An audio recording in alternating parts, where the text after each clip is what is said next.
Menggantikan mesin litografi ESML bukanlah masalah teknis, melainkan masalah sistem. Berita mengenai laporan keuangan dari pemimpin industri litografi ESML bulan lalu cukup menarik perhatian dunia. Menurut laporan tersebut, China berhasil menggeser Korea Selatan sebagai pasar terbesar kedua bagi perusahaan tersebut. Meskipun permintaan chip secara global mengalami perlambatan, namun kinerja ESML tetap tumbuh sebesar 30% dibandingkan tahun 2022, yang sebagian besar dikontribusikan oleh pasar China. Namun, fokus utama bukan hanya pada data ESML, tetapi lebih kepada permainan rantai pasokan di balik angka-angka tersebut. Pertama-tama, ESML seharusnya menghadapi larangan ekspor pada tanggal 1 September tahun lalu. Namun, ESML secara proaktif mengajukan permohonan penundaan kepada pemerintah Belanda sebelum larangan tersebut berlaku. Ini mungkin terkait peluncuran ponsel Huawei Mate 60 yang mungkin telah berhasil mengembangkan chip 7 nanometer. Jadi, jika tujuan pemblokiran adalah untuk menghentikan transfer teknologi, jadi ketika China telah memiliki teknologi kunci tersebut, maka pemblokiran ESML tidak akan bermakna apa-apa. Tahukah Anda bagaimana asal-usul terjadinya proses pemblokiran teknologi? Banyak netizen mungkin berpikir bahwa pemblokiran ini adalah masalah teknis.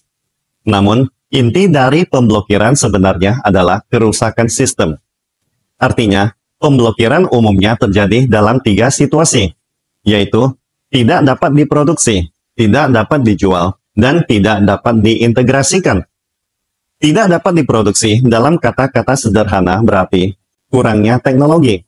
Ini adalah kendala yang bersifat keras. Namun, yang sebenarnya melibatkan lebih banyak negara adalah 2 situasi berikutnya, yaitu tidak dapat dijual dan tidak dapat diintegrasikan. Tidak dapat dijual berarti China sebenarnya bisa mengatasi teknologinya, tetapi tidak ekonomis. Misalnya, ada perangkat yang disebut mesin perkakas 5 sumbu tinggi, yang digunakan untuk memproduksi permukaan kompleks seperti baling-baling kapal dan rotor pada turbin uap.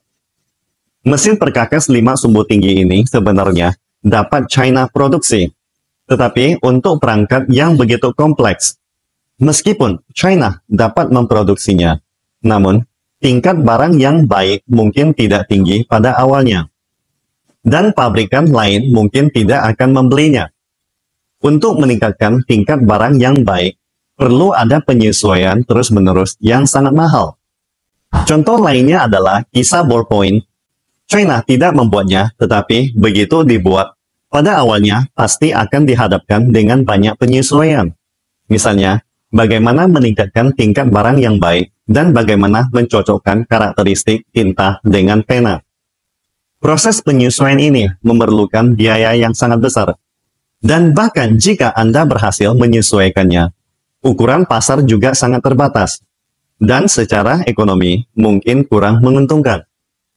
Situasi ketiga, tidak dapat diintegrasikan. Ini mengacu pada rantai industri yang sudah terbentuk. Telah menjadi komunitas kepentingan yang sangat solid. Mereka tidak akan dengan mudah mengganti pemasok. Bahkan jika Anda memiliki teknologi, Anda tidak dapat masuk ke dalam rantai pasokan ini. Sebagai contohnya, prosesor Lungsing 3A6000 di China sekarang dapat dibandingkan dengan generasi ke-10 dari Core i dari Intel. Namun, perusahaan di rantai industri ini sudah memiliki pemasok tetap dan sulit diubah. Contoh lainnya adalah perusahaan atas dan bawah industri semikonduktor yang sering memiliki saham saling memegang. TSMC dan ESML memiliki saham saling memegang. Dan ada juga saham saling memegang antara ESML dan pemasok upstreamnya, ZEISS.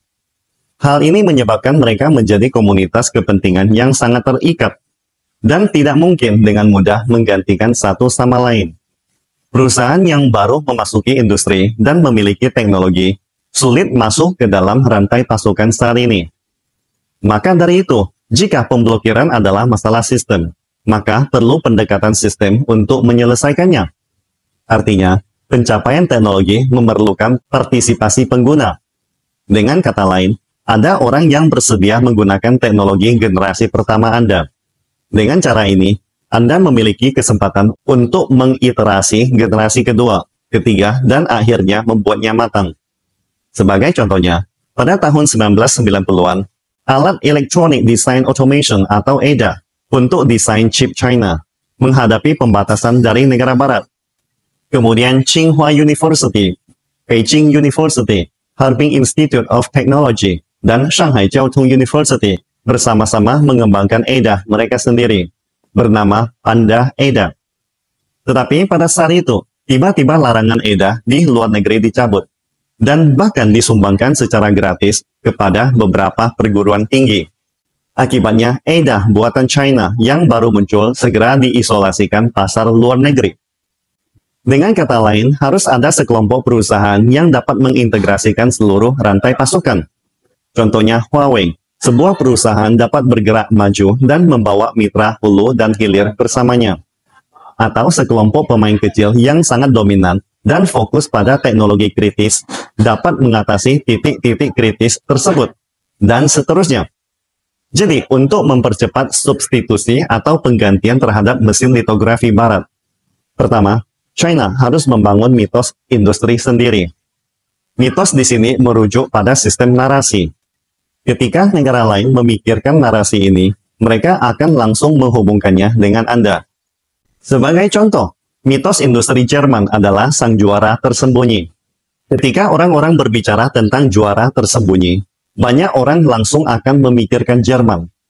Atau contoh mitos lainnya, industri Jepang, yaitu manufaktur ringan.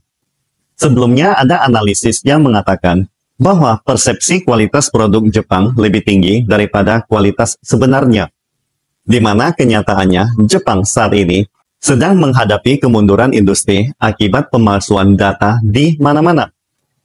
Meskipun kemampuan industri China terus meningkat dan berkembang pesat, namun budaya industri dan mitos yang sebanding dengan itu masih belum terbentuk. Dengan kata lain, selain dari teknologi, China juga perlu mengisahkan cerita industri negeri Panda dengan baik. Kedua, untuk mendorong peningkatan rantai pasukan, perusahaan utama rantai harus memiliki merek branding yang sangat kuat. Karena hanya dengan adanya popularitas branding, produk baru dapat memiliki premi, dapat mempertahankan margin laba yang sangat tinggi seperti iPhone. Dengan demikian, walaupun jika pasar dunia berguncang, perusahaan utama rantai masih memiliki ruang untuk menurunkan harga, yang tidak akan memberatkan biaya rantai pasukan. Dengan demikian, perusahaan rantai pasukan juga memiliki keleluasaan untuk berinovasi dan melakukan penelitian dan pengembangan. Kesimpulannya, sebuah rantai pasukan memiliki 3 baris parit. Pertama adalah merek produk. Kedua adalah komponen produk. Ketiga adalah bahan baku komponen tersebut. Begitu pertahanan pertama dari parit ini terguling, 2 parit lainnya juga akan roboh.